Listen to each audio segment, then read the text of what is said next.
E o nome dessa mensagem, o título é Jesus tem a resposta que você precisa. Eu quero dizer sobre a tua vida nessa manhã, em nome de Jesus. Jesus tem a resposta que você precisa.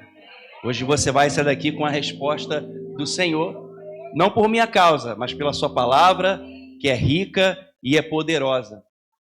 E aqui o profeta Oséias está trazendo uma resposta para aquele povo. Uma resposta diante do seu pecado, diante dos seus erros, diante das suas transgressões. Uma palavra de sentença, uma palavra de orientação, uma palavra de confrontamento para aquele povo. Ali a mensagem que Deus estava passando para aquele povo se resumia em 3 pontos que falam sobre aquilo que Deus vai fazer, aquilo que o povo precisa fazer e o diagnóstico daquele povo. Isso comunica muito conosco também, porque essa palavra também fala aquilo que Deus pode fazer em nossas vidas, aquilo que nós devemos fazer, assim como o povo de Deus, e também pode falar do nosso diagnóstico. Diante dos fatos aqui, o diagnóstico do povo de Deus não era nada favorável. Oséias falava ali que o amor deles era como nuvem, que nascia e logo desaparecia. Ali o altar estava corrompido, os sacerdotes comparados a salteadores, a uma horda de salteadores, uma bagunça geral. Israel e Judá estavam totalmente contaminados pelo pecado, mas Deus tem sempre uma palavra de transformação e de mudança para o povo. E assim pode acontecer na sua vida também.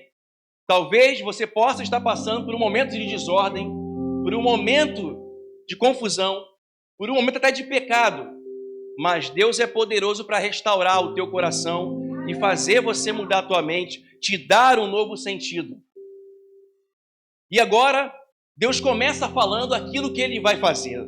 No versículo 1, Ele fala que tornemos ao Senhor, porque Ele despedaçou e nos sarará, Ele feriu e nos atará a ferida. Fala sobre o que Deus vai fazer. E muito embora a Bíblia fale que Ele vai despedaçar, em seguida fala que Ele vai restaurar. Então, quando você ouve essa palavra acerca do que Deus vai fazer, de certa forma você sente até um conforto, porque muito embora haja um certo sofrimento, há esperança para algo melhor que Deus vai fazer. Então isso te traz uma certa alegria e um conforto de que no fim Deus vai agir com a sua providência. No segundo ponto ele fala o que nós devemos fazer. E aí o caldo engrossa um pouquinho mais, porque há um confronto, há uma necessidade de fazermos algumas coisas para que cheguemos a um propósito ideal, aquilo que Deus deseja que a gente faça. Mas muito embora isso seja algo confrontador, nós conseguimos ter o entendimento da importância disso e muitas vezes nos esforçamos para pôr isso em prática, porque entendemos a importância dessa palavra. Então, como é bom saber o que Deus vai fazer, é bom também saber o que devemos fazer, muito embora isso nos confronte. Mas o terceiro passo, quando fala nosso diagnóstico, esse confrontamento ele é muito grande. E aí, muitos de nós paramos nessa parte do confrontamento, porque Deus começa a falar do pecado do povo, porque Deus começa a falar dos erros do povo, porque Deus começa a falar daquilo que está confrontando sobre o caráter do povo. E, meus irmãos, não é muito confortável você ouvir algumas verdades acerca do seu caráter quando Deus fala com você. Não é muito confortável você ver, muitas vezes, como está o seu comportamento diante de algumas situações, de você ouvir isso de alguém que seja a boca de Deus. Pode ser muito complicado o irmão ouvir que é preguiçoso, pode ser muito difícil ouvir que é fofoqueiro, pode ser muito difícil ouvir que é mau caráter, que é trapaceiro. É muito difícil ouvir isso. É uma palavra de confronto, mas é uma palavra que tende a trazer mudança quando a gente assimila e tenta colocar em prática e busca essa mudança. O profeta Isaías, ele convoca aquele povo para uma reflexão ao arrependimento. E arrependimento ele não significa somente um remorso, uma tristeza diante de uma falha cometida, diante de um comportamento reiteradamente praticado. Arrependimento na Bíblia, como a Bíblia explica, é algo muito mais profundo. O arrependimento na Bíblia fala de não só você entender os seus erros e de você chorar pelos seus erros, mas fala de uma mudança de mente, de uma mudança de ideias, que vai transbordar em uma mudança de comportamento, que vai transcorrer numa mudança de atitude. E esse é o arrependimento que a Bíblia fala. Não é o arrependimento do choro. Deus, ele não se comove com o teu choro, mas Deus, ele se comove com o teu arrependimento e com o teu quebrantamento. Deus é um Deus que não se comove com emoções, mas ele se deixa ser tocado por atitudes diferentes, por um pensamento renovado, por uma vida transformada e por novas atitudes.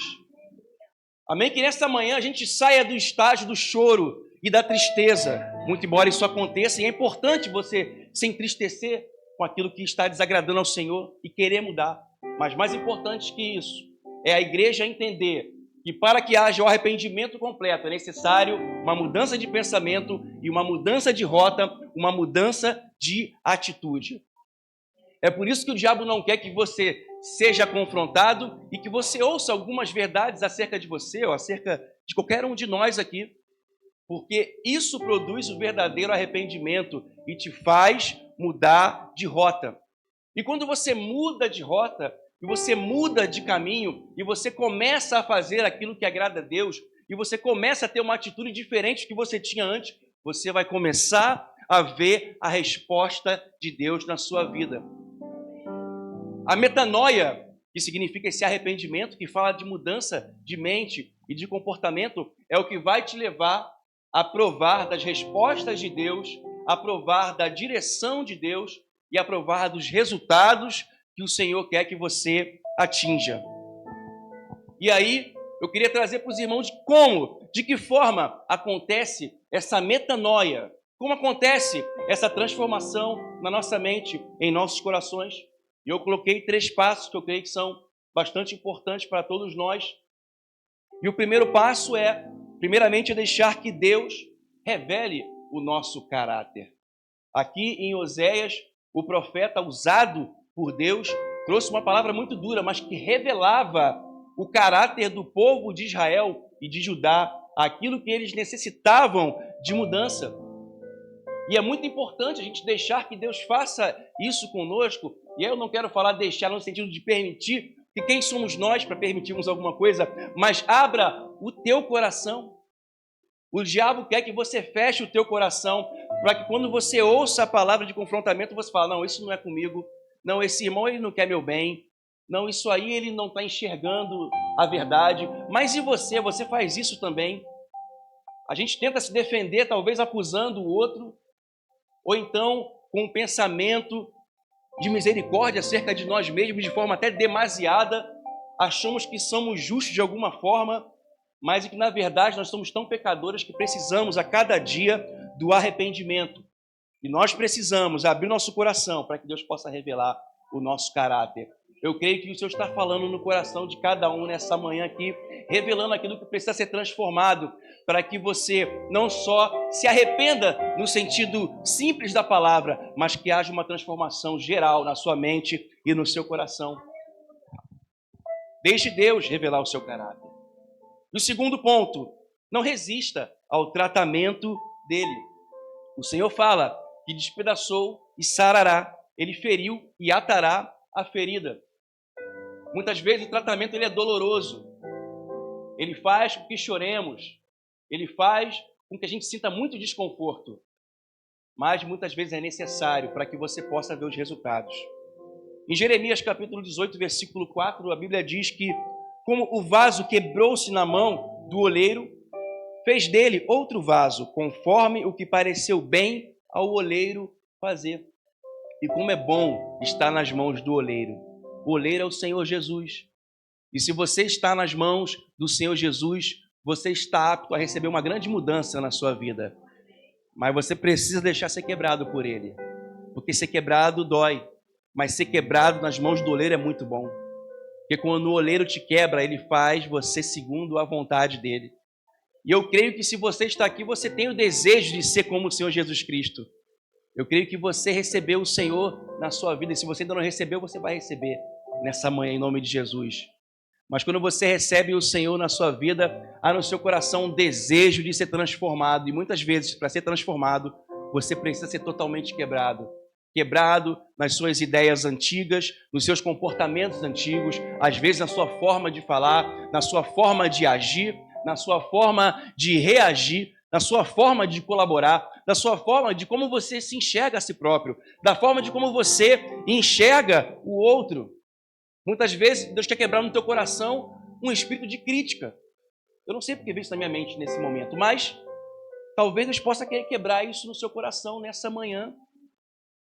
O Senhor fala, você primeiro precisa tirar a trave do seu olho para que você possa tirar o cisco do olho do seu irmão. Eu entendo isso porque muitas vezes, quando o irmão que está com uma trave no seu olho enxerga o cisco no olho do seu irmão, não é porque o irmão está com cisco, é porque a trave que está no olho dele está impedindo de enxergar de uma maneira diferente. Então, quando Deus tira essa trave, aquele cisco que você vê, na verdade, ele não existe. Mas isso é fruto da trave que está no seu olho. Muitas vezes a gente tem um pensamento muito crítico, a gente olha o irmão trabalhando, fazendo, agindo, você olha alguém produzindo para o reino e só vem crítica, porque na verdade não há um cisco nele, mas há uma trave nos nossos olhos. E eu creio que Deus nessa noite está restaurando o nosso coração, mudando os pensamentos, para que você possa viver um novo tempo diante do Senhor. Para que nesse ano os céus se abram sobre a sua vida, porque céus abertos, eles se abrem em corações arrependidos, em corações que desejam mudança, em corações que querem ver o agir de Deus e se abre para receber essa resposta do Senhor. Pode aplaudir Jesus.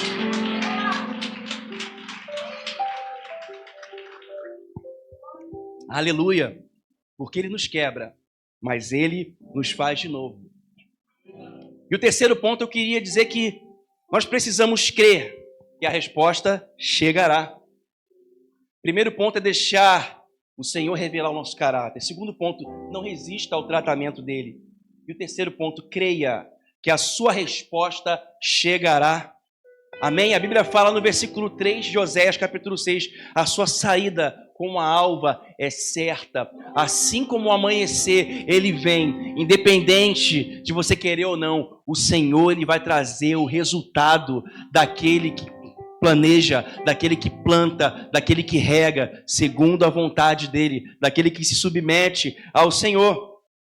Deus trata cada um de maneira diferente, porém com o mesmo Espírito. Há o mesmo Espírito nesse lugar, o Espírito Santo de Deus, mas o Espírito, na sua multiforme graça e sabedoria, ele olha para o coração de cada um e ele sabe exatamente o que você precisa para ser transformado. Ele sabe qual é a porção que você necessita, ele sabe qual é o remédio que você precisa, ele sabe qual é a palavra que você precisa, ele sabe qual é o confrontamento que você precisa. Ele vai te trazer um ensinamento nessa manhã, para que você entenda que o Espírito Santo, ele é poderoso para fazer infinitamente mais. Se você vê, se você acha, se você entende que é impossível, o Espírito Santo está aqui nessa noite para dizer, eu ainda posso fazer uma grande obra na sua vida, eu ainda posso quebrar muita coisa na tua mente, eu ainda posso destruir muitas fortalezas que vão fazer com que você me entenda de uma maneira diferente. Você me entenda qual é a minha graça, qual é o tamanho da bênção que eu tenho para você,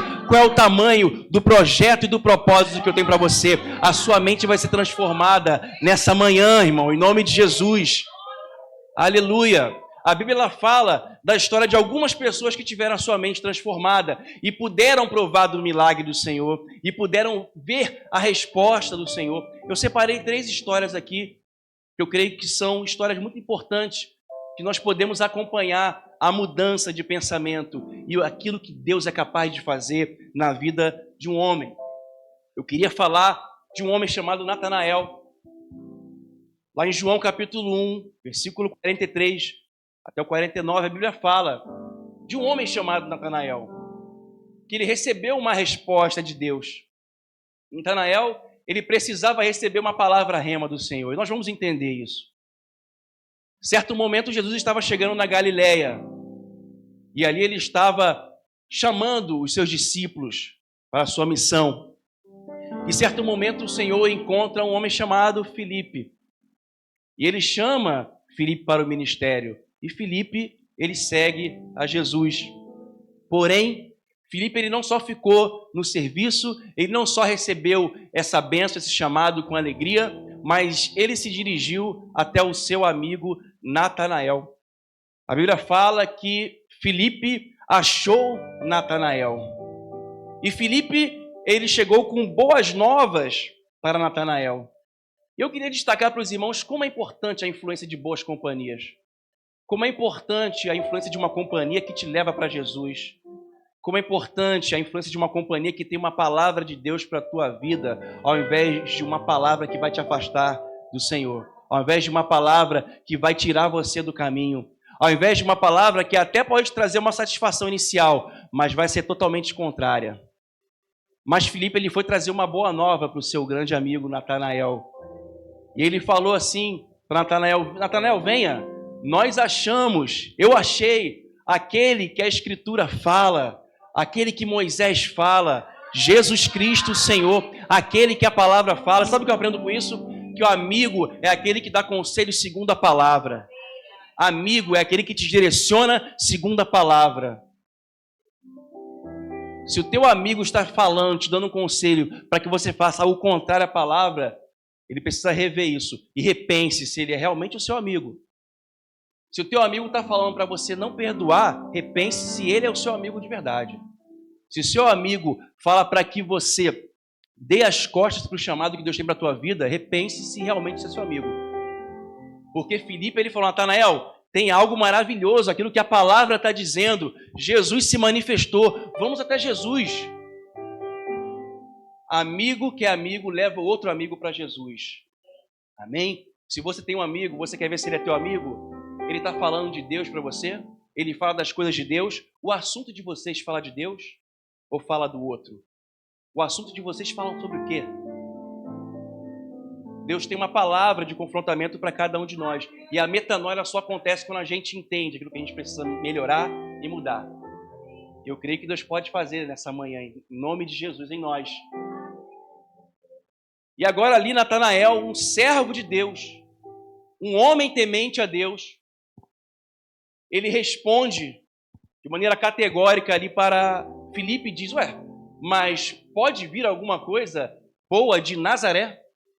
Nazaré é uma terra tão remota, tão pequena, com uma baixa relevância. Será que pode vir alguma coisa realmente boa de Nazaré? E isso mostra muitas vezes nosso pensamento crítico, o nosso preconceito muitas vezes. Ali no coração de Natanael havia um preconceito acerca da origem, da onde Jesus tinha vindo.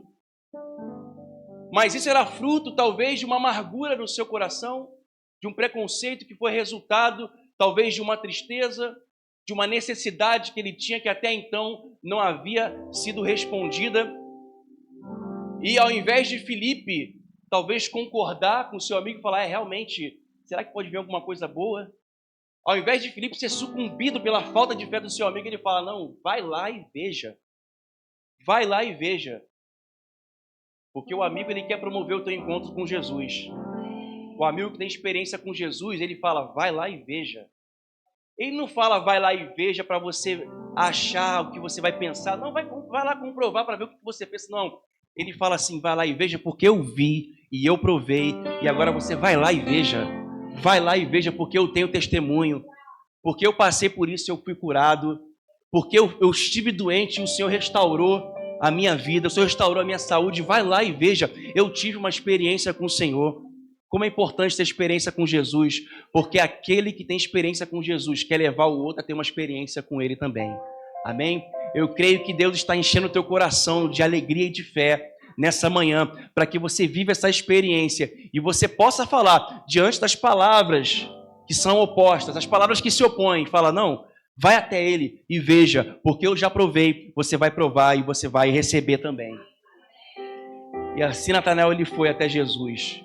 E ele chega até Jesus, talvez ainda um pouco desconfiado, a gente não sabe. Mas Jesus, ele fala: eis aí um grande israelita onde não há dolo. Eis aí um grande homem de Deus. E Natanael, na sua dúvida, fala: de onde você me conhece? Como é que você sabe sobre a minha vida? E Jesus ele dá uma palavra bem simples para aquele homem, talvez uma palavra que para nós não faça muito sentido, mas ele necessitava de uma palavra rema, e a palavra rema para ele foi assim: eu te vi quando você estava sentado debaixo da figueira. Talvez para nós isso não tenha tanto sentido assim. Debaixo da figueira, qualquer um pode ver alguém debaixo da figueira, pessoas passam, mas o que eu tenho certeza é que para Natanael aquilo fez um sentido enorme. E talvez são nas palavras simples que vão acontecer as grandes mudanças na sua vida. Talvez você possa ouvir que Deus não abandonou você, Deus está contigo, Deus tem olhado as suas orações, Deus tem visto o teu coração e o teu empenho, Deus tem se importado com o teu problema, meu irmão. Uma palavra que pode parecer simples vai trazer um impacto enorme no teu coração e vai trazer uma mudança. A ponto de Natanael falar: Senhor, tu és o Cristo, Senhor. Eu te reconheço, Pai, porque essa palavra veio de encontro àquilo que eu precisava. Eu não sei o que ele estava passando, mas será que ele estava debaixo daquela figueira pensando: Senhor, será que o Senhor está me vendo? Será que eu passando por essa dificuldade, o Senhor está enxergando o meu problema, a minha dificuldade? Senhor, será que tudo isso que eu estou vivendo é verdade mesmo? É real? Eu não sei o que ele estava pensando, mas eu sei que Jesus estava com ele debaixo daquela figueira. Eu não sei o que você está passando, mas eu sei que Jesus está com você, aonde você estiver. E encha o teu coração de fé e de esperança, porque o Cristo ele faz uma obra extraordinária na sua vida. E ele pode fazer nessa manhã ainda, meu querido. Quantos creem que Deus pode se manifestar nessa manhã na sua vida, no seu coração, na sua casa? Então glorifica o nome do Senhor nessa manhã. Já agradeça o nome do Senhor. Aleluia! Agradeça ao Senhor. Aleluia, porque Ele é fiel e Ele virá. Ele virá como a alva. Ele virá. Ele é a tua resposta, meu querido. Ele é a tua resposta. Aleluia. E ali ele foi totalmente transformado. Aleluia. Porque ele foi visto debaixo de uma figueira. Nós servimos a um Deus que vê todas as coisas, irmãos. Aleluia. E o segundo homem tem o nome de Jairo. Em Marcos, capítulo 5, versículo 21 a 42. Depois você pode fazer a sua leitura na sua casa. A gente não vai atentar a todos os detalhes aqui da leitura. Mas Jairo ele também precisava de uma resposta. E Jairo passava por um problema muito sério. Era a sua filha. E o pai aqui sabe que ver o seu filho doente dói muito o coração. É difícil. Porque geralmente criança é um agito só, né? Quem tem criança sabe. A gente fica doido com a criança dentro de casa, mas quando a gente sai, né, Carol? Carol fez assim, um sinal assim, ó. Mas quando a gente sai de casa, né? Carolzinha fica sem dormir, Carolzinha fica o tempo todo e dá de mamar e dói, não sei o que, um monte de coisa. Mas fica fora de casa 30 minutos, que a saudade vai bater forte, né? Eu quero a minha filha, eu quero a minha filha. E assim também, o Miguel também bagunça lá a casa toda, né? A Paloma, ela ajeita a cama, daqui a pouco ele está pulando na cama, bagunça tudo, e senta, e bota a louça na pia, e fica tudo bagunçado, muitas vezes a gente vai e arruma tudo, e a Paloma: Miguel, eu acabei de arrumar isso aqui. E a mamãe.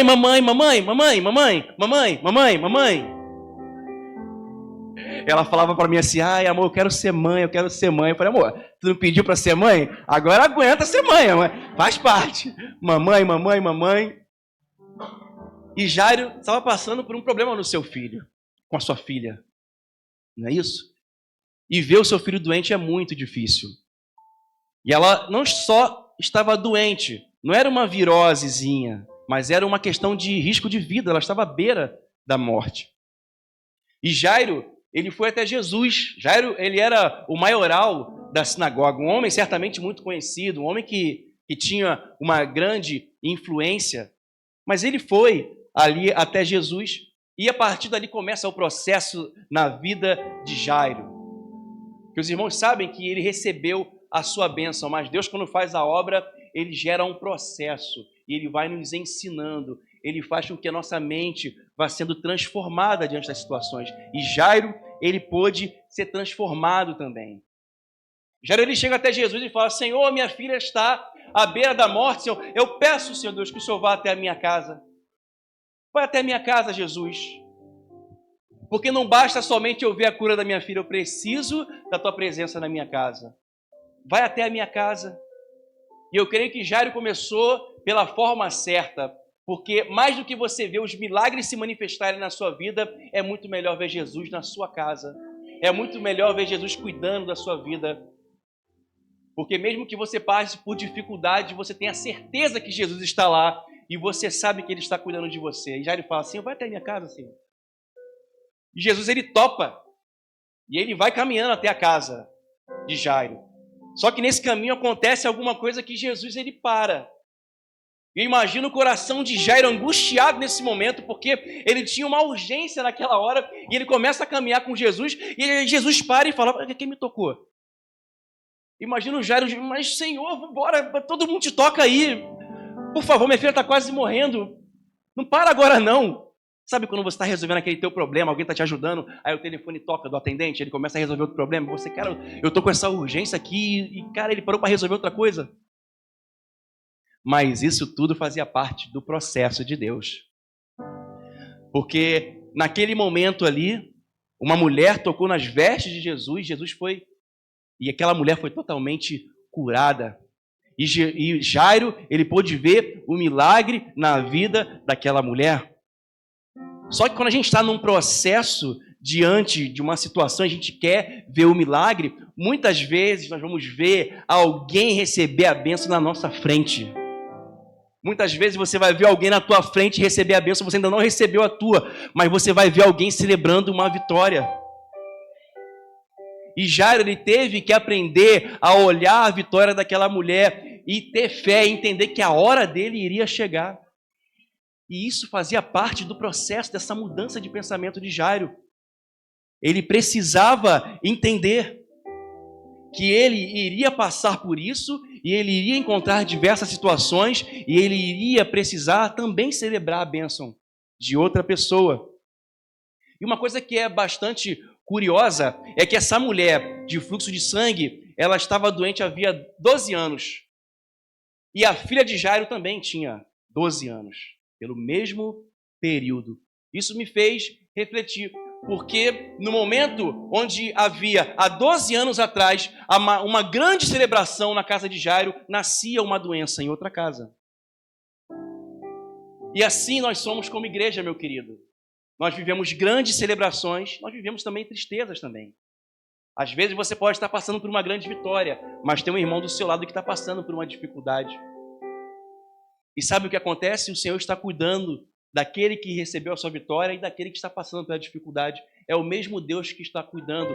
E a gente precisa entender que cada um tem o seu processo. E Deus, ele vai nos curando, vai nos moldando e vai nos encaminhando de acordo com o propósito, de acordo com a sua vontade. Assim como o oleiro vai manuseando ali o barro para que ele possa transformar aquilo num vaso.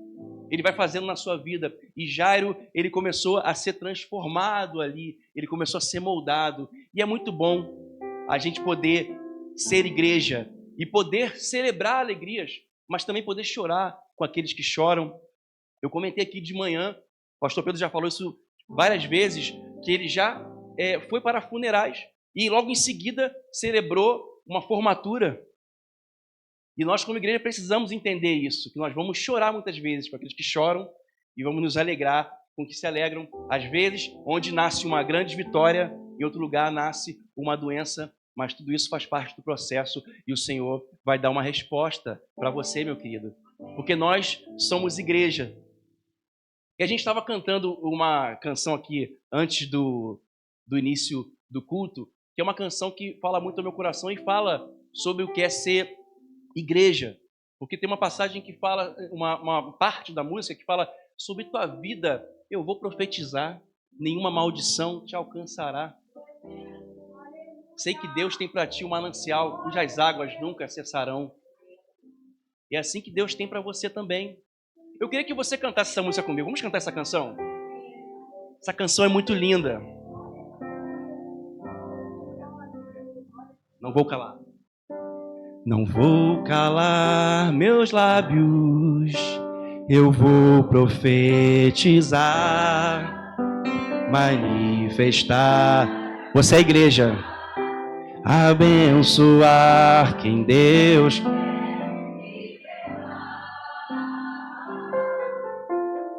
Não vou calar meus lábios, Aleluia. Isso é a igreja, meu querido. Manifestar a graça. Manifeste essa graça. Profetiza sobre teu irmão aí. Sobre tua vida eu vou profetizar. Nenhuma maldição te alcançará. Sei que Deus tem pra ti um manancial, cujas águas nunca cessarão. Sei que Deus tem pra ti um manancial, cujas águas nunca cessarão. Amém? Esse manancial está sobre nossas vidas. Aleluia! Isso é a igreja, meu querido. Nós somos a igreja do Senhor. Nós vivemos alegrias e algumas tristezas, mas o Senhor cuida de cada um de nós, meu querido. Aleluia! Ele cuida. E diante dessa situação, Jairo, indo para sua casa, ele recebe uma notícia muito dura, muito difícil. E aqueles homens falam: não incomode mais o mestre, sua filha está morta. E eu creio que ali o mundo de Jairo caiu naquele momento ali, porque que coisa terrível é um pai perder um filho. Logicamente, nenhum filho quer perder o pai, mas isso é a ordem natural das coisas. Mas um pai perder o filho, isso não representa a ordem natural das coisas. E ali eu creio que o mundo de Jairo caiu, mas a palavra do Senhor, ela é confortante, ela é poderosa. E o Senhor fala: Jairo, não temas, crê somente, Jairo. Você vai ver a minha mão. Essa sentença que te deram não é a sentença que eu dei. Qual é a sentença que você tem recebido, meu querido? É impossível, você não vai conseguir. Os médicos desenganaram você. O Senhor, Ele fala nessa manhã de oração: não temas, creia somente, você vai ver a minha mão. E Jairo pôde ver a mão do Senhor. Sua filha foi ressurreta, ela reviveu. E assim Deus pode reviver todos os seus sonhos, aqueles projetos que foram enterrados. Deus, Ele pode reviver cada um deles segundo a sua vontade, meu querido. Não acabou ainda, não acabou ainda a esperança para você. E se não houver vida, Deus, Ele traz de volta a vida. Tem um ditado que fala: enquanto houver vida, há esperança. Mas Deus, nem se houver vida, ainda assim há esperança, mesmo quando não há vida, porque a vida está sujeita ao controle de Jesus, meu querido. Aleluia, Ele é a vida. Aleluia. Essas águas não cessarão sobre você, meu querido, em nome de Jesus. E o terceiro e último chama-se Simeão, um homem temente a Deus, um homem cheio do Espírito Santo, um homem também que precisava de uma resposta. E a sua resposta era a consolação de Israel. Israel esperava o Messias, Israel precisava do Messias, da manifestação do Filho do Homem. E ele recebeu uma palavra através do Espírito Santo, com uma promessa dizendo que ele não morreria até que ele visse o Cristo. E falar sobre Simeão é falar sobre um homem cheio do Espírito Santo, porque nas passagens que descrevem a vida de Simeão, fala sobre um homem que andava com Deus, porque o Espírito Santo o dirigia. E quando Simeão, ele chega ao templo e ele vê a Jesus, ele vê ao Cristo, ele fala no versículo 19, no versículo 29, perdão, é Lucas capítulo 2, versículo 25 a 30, não sei se eu falei. Lucas capítulo 2, do versículo 25 ao 30. No versículo 29 ele diz: agora, Senhor, despede o teu servo. Agora, Senhor, despede o teu servo segundo a tua palavra. Aí os irmãos podem perguntar: mas será que Simeão agora falou: não, Senhor, não pode me levar, eu quero morrer? Não, ele não estava querendo dizer isso, mas ele estava querendo dizer: Senhor, a tua promessa se cumpriu na tua vida, eu sou completo. Eu sou completo porque eu vi a Cristo. E a verdade é que nós não somos completos somente quando nossos anseios forem atendidos. Nós somos completos quando conhecemos a Cristo. Nós somos completos quando Cristo entra na nossa vida. Nós somos totalmente completos.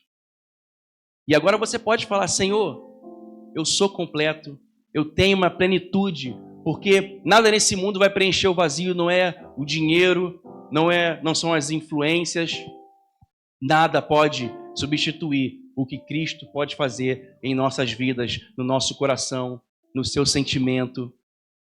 E ali, um homem que teve o seu coração totalmente transformado pelo Espírito Santo. A Bíblia fala no versículo 25, o Espírito Santo estava sobre ele. Isso fala sobre habitação. O Espírito Santo está sobre vocês também, queridos. Ele habita em vocês. Por isso, não temas, creia na promessa do Senhor, porque o Espírito Santo está garantindo no seu coração que Ele é a resposta. No versículo 26 diz que foi revelado pelo Espírito Santo que não morreria antes de ver o Cristo. Porque o Espírito Santo ele tem poder para revelar também o seu coração. E você vai sair daqui nessa manhã com a revelação do Espírito Santo, aquilo que você precisa fazer, com o direcionamento. Talvez você esteja clamando ao Senhor por um direcionamento. Senhor, me dá uma estratégia, me dá uma direção. Eu não sei como agir nessa situação, eu não sei qual é o próximo passo a ser dado. O Espírito Santo ele está aqui para te revelar, meu querido. Por isso, abra o teu coração. No versículo 27 diz que pelo Espírito Santo ele foi levado ao templo. O Espírito Santo é aquele que nos conduz. Simeão foi conduzido até o templo. Todo o propósito foi sendo traçado, todo o caminho foi sendo traçado pelo Espírito Santo, porque aquele homem se deixou ser guiado pelo Espírito Santo. E assim Deus vai fazer também na tua vida. Todo o propósito de Deus vai ser traçado, vai ser escrito para você. A partir do momento que você falar: Espírito Santo, molda a minha vida, me conduz, Senhor, habita em mim, me conduz, Senhor, me revela, Senhor Deus. O Espírito Santo é aquele que habita, aquele que revela, é aquele que conduz para que vejamos a resposta de Deus em nossas vidas, meu querido. Esse é o Espírito Santo que está sobre você, te conduzindo, te revelando, te mostrando sobre a tua vida, trazendo o entendimento sobre aquilo que nós precisamos fazer para que nós alcancemos diante de Deus aquilo que precisamos, não somente o que queremos, mas muito mais aquilo que precisamos. Porque a Bíblia fala em Romanos capítulo 8 que o Espírito Santo nos assiste em nossas fraquezas. Ele não nos assiste somente em te olhar, mas Ele te dá assistência, Ele te ajuda, Ele te orienta naquilo que você precisa. A Bíblia fala que nós não sabemos como orar, mas o Espírito Santo ele intercede com gemidos inexprimíveis, porque Ele sabe aquilo que você necessita. E Ele está aqui nessa manhã para atender às tuas necessidades e trazer a resposta que você precisa em nome de Jesus. Amém? Aleluia. Aplauda ao Senhor. Vamos ficar de pé.